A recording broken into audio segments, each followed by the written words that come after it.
Արեգակի հզոր բռնկումները սկսվում են նրա մակերեսային մագնիսական դաշտի լարվածությունից, երբ էներգիան կուտակվում է և միանգամից ազատվում հսկայական պայթյունների տեսքով, ճառագայթում մասնիկների հոսք արձակելով տիեզերք: Նոյեմբերի 11-ին տեղի ունեցած այդպիսի մի պայթյուն հսկայական պլազմայի ամպ ուղարկեց դեպի երկիր մոլորակ: Առաջացած մագնիսական փոթորիկը վերջին տարիների ամենահզորը, խափանեց GPS համակարգը, ռադիոկապը ու էներգահամակարգերը: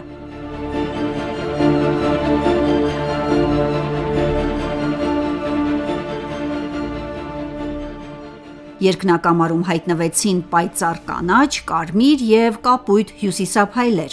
Կարծես երկինքը հատուկ լուսաշոու էր ցուցադրում: Այս անգամ հյուսիսափայլը հնարավոր եղավ տեսնել նույնիսկ միջին լայնություններում, օրինակ Կրասնոդարից մինչև Սանկտ Պետերբուրգ և ԱՄՆ-ի ու Կանադայի որոշ շրջաններում: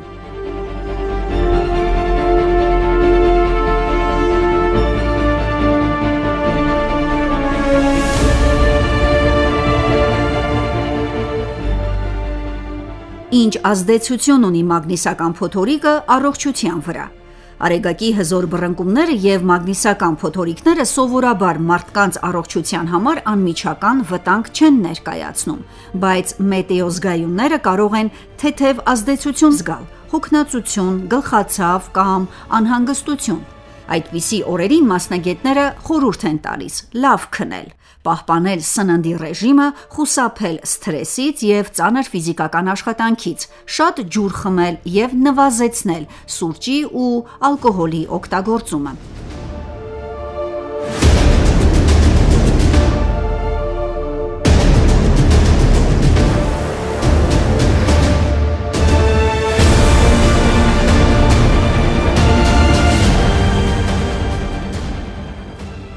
Մագնիսական փոթորիկը կթուլանա մինչև նոյեմբերի 14-ը, սակայն Արեգակի ակտիվությունը դեռ բարձր կլինի, իսկ նոր բռնկումների հնարավորությունը կպահպանվի: